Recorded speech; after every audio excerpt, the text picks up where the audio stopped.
Hello कहे बीड़ा वाली सुनीला पुकार मोरी जननी हो, बीड़ा वाली सुनीला पुकार मोरी जननी हो, बीड़ा वाली सुनीला पुकार मोरी जननी हो, बीड़ा वाली सुनीला पुकार मोरी जननी हो, कई दे तूने हिया निसार मोरी जननी हो, कई दे तूने हिया निसार मोरी जननी हो, कई दे तूने हिया निसार मोरी बीड़ा वाली सुनीला पुकार मोरी जननी हो, बीड़ा वाली सुनीला पुकार मोरी जननी हो, कई दे तूने हिया निसार मोरी जननी हो, कई दे तूने हिया निसार मोरी जननी हो। ई बिटिया कहे कि माई आज ई बिटिया के नौ मजेदार में बा माई, आई के तनी अपन नजर फेर दा माई, आज ई बिटिया मजेदार में फंसी बा माई, ई महफिल में फंसी बा। कहे ब्रह्मा के प्यारी माई हो,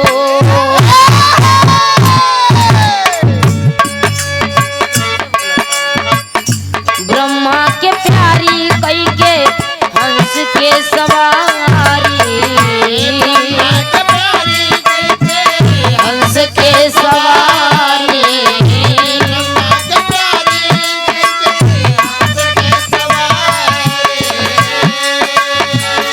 ब्रह्मा के प्यारी कई के हंस के सवारी, देई दादा रासा चली आव महतारी,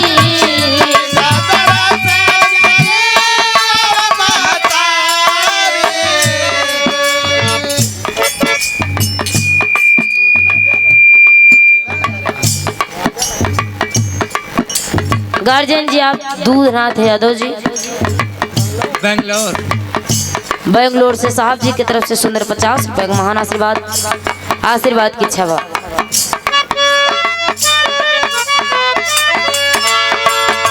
ब्रह्मा के प्यारी कई के हंस के सवारी, हंस के सवारी,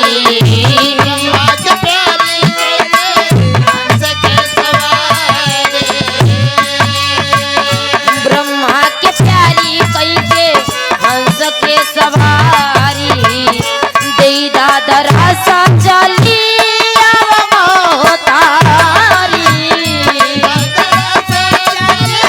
आव महतारी,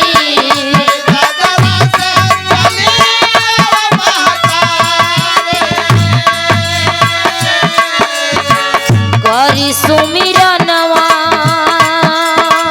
जननी हो,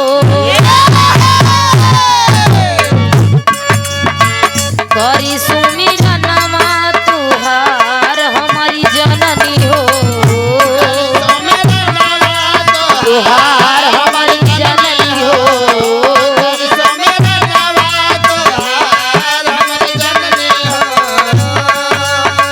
करी सुमिरनवा तुहार हमारी जननी हो, कही दे तूने हिया निसार मोरी जननी हो, कही दे तूने हिया निसार मोरी जननी हो, कही दे तूने हिया निसार मोरी जननी हो।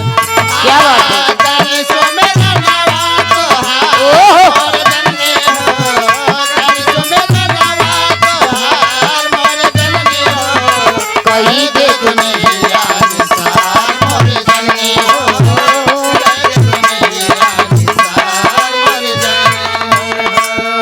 बिटिया कहे कि माई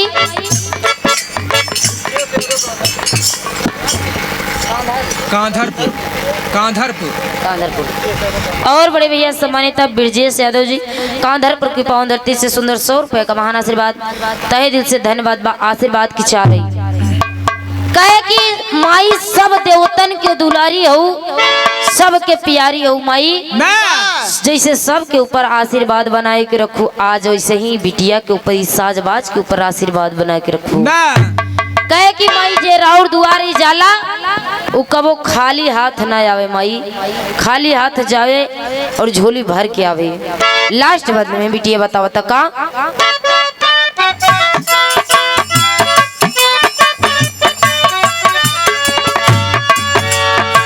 और हम चाहेंगे साथी कलाकार आप मंच पर आइए और मंच की शोभा बढ़ाइए। आप गुरु महाबली बाबा दीन स्वर्गवासी,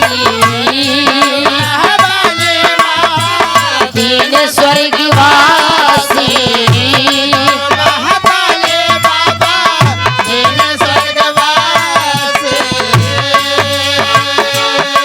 ई दुनिया में जे आई बा ओका एक न एक दिन जाए के बाद कहे कि मन की तरंग मार लो बस हो गया भजन, और आदत बुरी सुधार लो बस हो गया भोजन।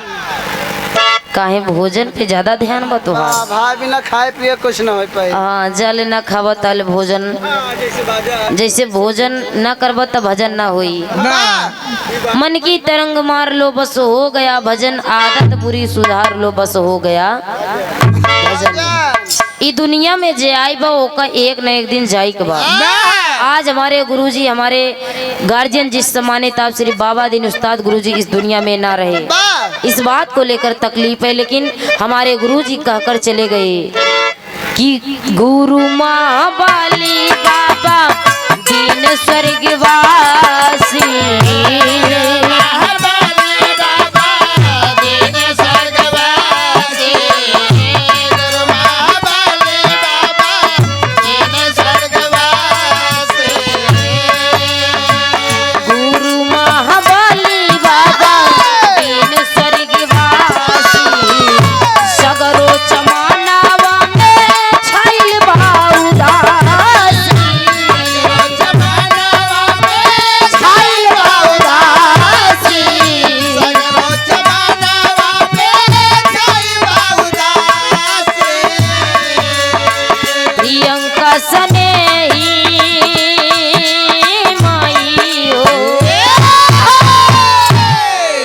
प्रियंका सनेही आज बता दे तुम आई हो,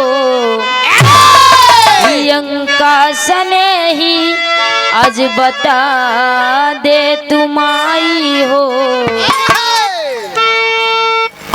आज ये बिटिया कहे कि माई आज ही महफिल में, आज ही मंच पे कोई के सहारा नहीं बा माई, आज बिटिया तो के बुलावत तो के आवे के परी।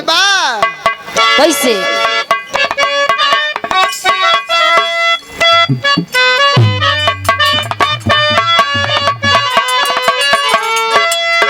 अरे प्रियंका सनेही के गवा दे तुम आई हो,